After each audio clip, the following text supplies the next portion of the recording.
Salut, c'est Magic Fun. Alors aujourd'hui, je vais vous apprendre une nouvelle illusion super cool qui va vous permettre de faire passer une carte à travers un billet. Et en plus, je pourrais donner l'illusion que le billet est déchiré alors qu'en fait, il est intact. Vous êtes prêts? Alors c'est parti. Alors pour ce tour, une carte, peu importe laquelle. Moi par exemple ici j'ai pris un roi de cœur, mais on aurait bien sûr pu prendre toute autre carte. Et on a également besoin d'un billet de banque, peu importe sa valeur, un billet. J'aurais bien sûr pu vous l'emprunter, vous pouvez même l'examiner si vous voulez. Et je vais simplement commencer par le plier en deux, à peu près en deux, voilà. Comme ceci. Et maintenant je vais vous demander d'ouvrir grand vos yeux. Attention, je vais tenter quelque chose d'assez dingue que vous n'avez probablement jamais vu. Regardez bien, je me concentre. Et si je fais une passe magique en étant très concentré, que je claque des doigts et que je retourne, tout de suite on peut s'apercevoir que la carte est passée à travers le billet. On peut vraiment voir que la carte traverse le billet. Le plus fort c'est que je peux même déplacer la carte dans le billet. Non sans difficulté, mais j'y arrive. Et voilà, la carte traverse le billet. Et contrairement à ce que vous pensez, il n'y a pas de fente, je vous l'assure. Il n'y a aucune fente dans ce billet. La carte passe réellement à travers. Et puis, comme je suis un fou, je vais carrément déchirer le billet pour terminer. Parce que on a envie de finir en beauté. Ah mais en fait, non. En fait, il n'y a pas de fente. Il n'y a pas de déchirure. Il n'y a absolument rien. Il n'y a rien du tout dans le billet. Le billet est totalement normal, examinable. Aucune déchirure, aucune fente. Vous pouvez l'examiner si vous voulez. Tenez, je vous le donne. Faites-en ce que vous voulez. Mangez-le, faites ce que vous voulez. Mais rendez-le moi. En tout cas, moi, je vous apprends cet effet maintenant.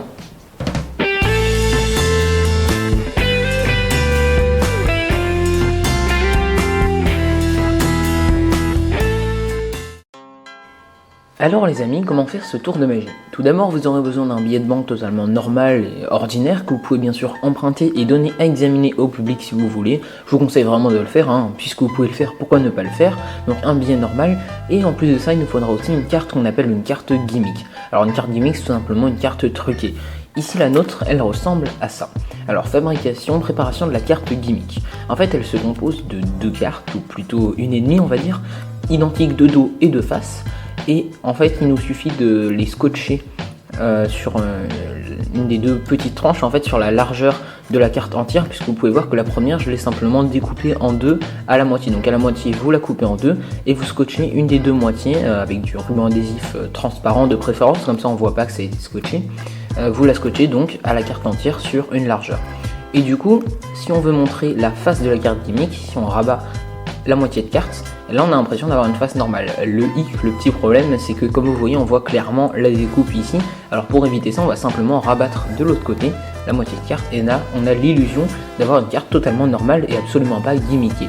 Et maintenant, si on veut montrer le dos, il nous suffit de faire l'inverse, de rabattre de l'autre côté, et là on a un dos, encore une fois, normal. Voilà. Alors petite précision avant de commencer, ne vous trompez pas, faites attention à pas vous tromper de moitié de carte que vous allez scotcher ou de sens, parce que regardez par exemple ici, moi j'avais fait un premier essai avec un 8 de pique et je me suis trompé, ce qui fait que quand on rabat ici, ça nous donne des carreaux et pas des piques. J'aurais dû changer de sens ou changer de moitié de carte. Enfin bref, de toute façon c'est pas très grave puisqu'on ne montrera jamais la face de la carte gimmick comme ça, on la montrera toujours comme ça. Donc au final c'est pas si grave que ça, mais si vous voulez pas de soucis, si vous voulez pas vous embêter, prenez des cartes de carreaux comme ça, il n'y aura pas de problème. Enfin bref, maintenant qu'on a notre carte gimmick qui est prête, on laisse la moitié de carte qu'on a scotché en plus au-dessus, enfin côté face. On retourne le tout et on le pose sur la table ou le tapis, ce qui fait que là on voit un dos, une carte totalement normale. Et on est prêt à commencer le tour. Ça y est, vous êtes prêts, vous pouvez commencer le tour, vous arrivez devant la foule en délire qui vous attend et vous acclame évidemment, et vous allez tout de suite commencer par emprunter un billet, donc un billet de banque, peu importe la valeur bien sûr, à un spectateur. C'est beaucoup mieux si vous empruntez le billet et pas si vous utilisez le vôtre. Parce que si vous empruntez un billet à quelqu'un du public, il va y attacher beaucoup plus d'importance que si c'était le vôtre. Et si c'est le vôtre que vous utilisez pour le tour, ils vont pouvoir se dire ouais, il l'a truqué, il a fait quelque chose avec avant de venir. Donc l'effet sera beaucoup moins fort pour eux que si vous utilisez un de leurs billets qui leur appartient. Il ne peut pas être truqué vu qu'ils viennent de le sortir de leur portefeuille. Il est totalement normal, c'est obligatoire. Et en plus, vers la fin du tour, quand vous allez faire semblant de le déchirer, tout de suite ils vont vouloir voir s'il n'y a pas une fente ou une déchirure dans leur billet. Ça leur appartient, donc ils font extrêmement attention, c'est de l'argent. Et vous savez comment sont les gens avec l'argent, donc c'est important de emprunter le billet parce qu'ils vont y attacher beaucoup plus d'importance et toutes les attentions, en fait, leur attention sera focalisée sur le billet et pas sur la carte gimmick. Donc la carte gimmick, après vous pourrez facilement faire un change ou vous en débarrasser, vous pourrez faire ce que vous voulez avec, d'accord? Après, vous faites comme vous voulez. Maintenant, vous êtes prêt à commencer le tour. Vous allez simplement prendre la carte gimmick avec la moitié de carte en plus qui a été scotchée de votre côté comme ceci et pas côté public. Vous la mettez comme ça de votre côté et vous allez plier avant de commencer le billet en deux dans le sens de la longueur en laissant une petite marge ici, c'est important. Ok. Vous prenez le billet dans ce sens là et vous allez laisser légèrement pendre la moitié de carte que vous avez rajoutée de manière à ce que quand vous allez passer le billet en dessous, la moitié de carte rentre dans le pli du billet, juste comme ça, voilà. Je pense que vous voyez bien, la moitié de carte, elle passe dans le pli du billet, ok. Mais pour le spectateur, vous allez simplement poser la carte au-dessus du billet. C'est presque ça, c'est juste qu'on a rajouté une moitié de carte dans le pli du billet, voilà. Donc là, on a l'impression d'avoir un billet qui est sous la carte, et vous pouvez même, si vous voulez, bomber un petit peu la carte. Pour le spectateur, rien n'est anormal, tout est normal. Et en fait, si on retourne, on peut voir que on a l'illusion que la carte traverse le billet. Mais vous n'allez pas directement retourner comme ça, parce que c'est pas du tout normal, c'est incohérent, ça peut être comme ça d'un côté et comme ça de l'autre côté. Il faut que vous fassiez quelque chose, une passe magique, pour que dans la tête des spectateurs, même les plus sceptiques, ils puissent se dire, ouais, d'une manière ou d'une autre, il a fait une quelconque manipulation qui fait que la carte traverse le billet, pour qu'entre guillemets ça soit plausible. Voilà, après vous faites comme vous voulez. Donc on est comme ça, on a la carte qui est censée être en dessous du billet. Moi par exemple je claque les doigts, je secoue et au bout d'un moment je retourne le tout. Là tout de suite les spectateurs sont ébahis quoi, ils se disent oula il y a un problème, c'est bizarre, et parce que évidemment vous les avez pas prévenus que la carte allait traverser le billet.